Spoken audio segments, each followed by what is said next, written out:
little bit? Yeah? You know, they say we can say anything we want, so hi. You know, it's amazing how things start. Oh, you're staying close to me. That, you know, this is Dave Johnson's recorder, you know. Yeah, hey, you're privileged, aren't you? No, he's a good-looking guy, too. Did I say they were just the cutest couple ever? Well, you know, it's funny. There was a time in our life we weren't so cute. But, you know, Nikka has a way of helping couples actually stay together. Did you know that? I'll give you a little background. I mean, first off, how many people do not know our story? Is there anybody? Okay, all right. So I'm going to tell our story a little background. I've been in retail management for an oil company for about 29 years, and Suzanne has been in nursing, and we were living life large. We both made a lot of money, and life was good. Until, how important is your health?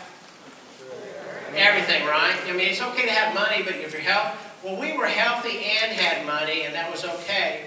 I'm sitting at a red light, minding my own business one day, and Thanksgiving morning of 1992, driving an old pickup truck to go help some friends move. It's 7 o'clock in the morning on a beautiful day. On a 2-lane highway, there's 2 lanes and 2 lanes, so it's 4-lane highway, excuse me. And a guy hit me from behind when I'm parked at a red light doing about 40 miles an hour. I didn't deserve that. I didn't do anything wrong. I was stopped at a red light. So, my head goes over the seat cushion and goes through the glass window, and I crushed my skull on that little aluminum rail that the window slides on. And it fragmented the bones of my neck, and they sliced part of my nerve cord. Well, when I overextended like this, also did a little damage to L4, L5 in the back. And then when I went forward, I was holding on to the steering wheel because I wasn't paying attention, and I fractured these ribs up here. Not a good situation. So Suzanne says, take him to St. Luke's Hospital, and she called in a neurosurgeon to go in there and open up the neck and see what was going on because it wasn't doing real well. And he does his best he can do as a surgeon. And here's what he says after surgery, post-op. He says, Mr. Truax, you've had major damage to your nerve cord, and I believe you're going to be a crippled pain patient for the rest of your life. How would you like that to happen? Pretty devastating. Well, you know, I kind of bought into that. I was thinking, okay, well, he was my doctor, and he's a very knowledgeable doctor. He was one of the top neurosurgeons in Houston. And I said, what am I going to do? He said, well, we're going to put you through pain management and physical therapy, and over the next year, you're going to improve to whatever you improve over the next year is where you're going to be. So for the next year, I went through a lot of different things, and It's your my job. and I was going through a lot of different things, and at the end of the year, I was a crippled pain patient. And I kind of got this loss of hope, you know, and I didn't feel like I was worthy anymore, and I wasn't providing to the family. My company had found out, of course, that I'd been damaged, and they had to replace me because I had a high-profile job. They didn't have any choice. Don't blame my company. Companies do that. And so here I am at home, not making any money, hurting all the time, not being a good parent because I couldn't really interact with the kids because I had always done the assistant coach for this or the coach for that. And I had two little boys at home. They were saying, hey, Dad, go do this with me, go with that. And I couldn't because I hurt too much. And then I got depressed. And Suzanne said, well, hey, we're going to go start looking past the medical system because she's a bright lady. And she took me on this path of alternatives. At the time, alternatives. Right? Yeah. Yeah. Is this where I get to talk? Yeah, no, you get to talk. Oh. Anytime you to. Oh, okay. Here, you get to hold this down. What trade jobs? Wow. All right, so, yeah, about that time, I was doing a conference in Houston and ran into a physician who knew about the technologies that NIKKEN has and said, well, I'm not really sure what this technology will do for your husband because I know he's in home hurting. Why don't you get these shoe inserts and just see what happens? And so, lo and behold, my friend that Rhonda was talking about a minute ago, Lisa, had some of the products and she was using them for fibromyalgia and actually getting really great results with it. Stop right there.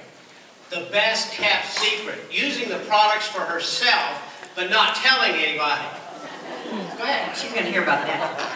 So anyway, yes. And so she very passionately said, Suzanne, you know, I think that we should see what these products could do for Pat.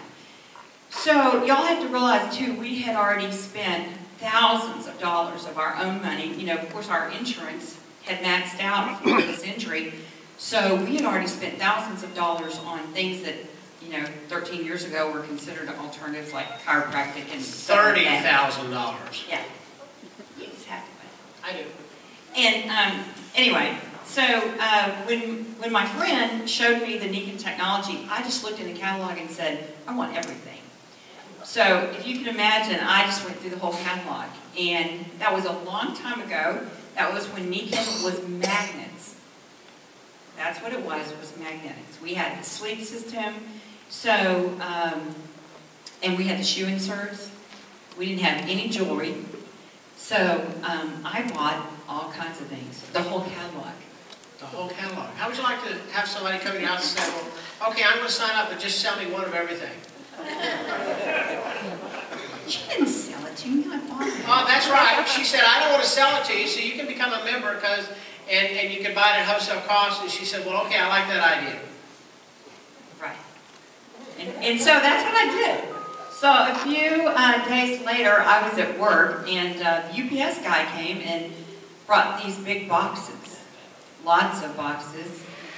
And my husband called me at work and said, what is this at my door? Listen, I mean, a bed, comforters, pillows, big magnets, little magnets, and shoe magnets, and I'm thinking, oh my gosh, what have you done now? $30,000 she's already spent on alternatives, and I'm thinking, my gosh, what in the world are you doing?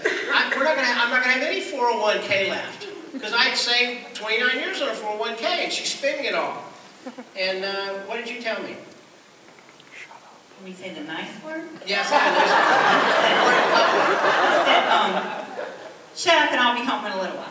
Shut up and I'll be home in a little while. As I quit screaming at me on the work. And then she was going to take tape, surgical tape, and tape these things all over my body. She was stubborn. I want to make sure they stayed there. Yeah, have you ever had surgical tape? You know, my skin doesn't handle that too well. When you pull it off, it rips the skin.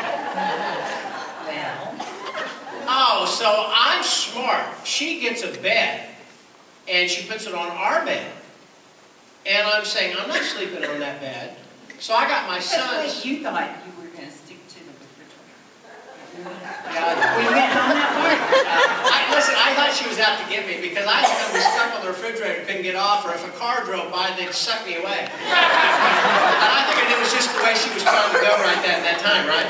That's right, because you were being a what? Okay, so I was a Trinidad. She's right. I was. Actually, I couldn't think of anything. How in the world could a magnet make any difference for anybody? Seriously. I mean, think about that for a minute. This is 96. This is the December of 96, and I never heard about a magnet. I'm sitting there going, well, I never heard about it. If it's so great, why didn't everybody know about it? Why aren't they advertising, right? Why didn't the doctor tell me about it? Yeah, why didn't the doctor tell me about it?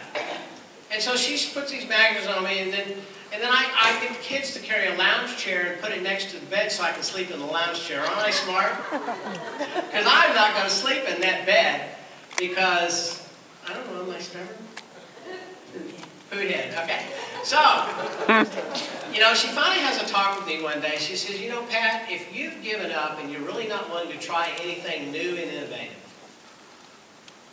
maybe we're not a good match anymore.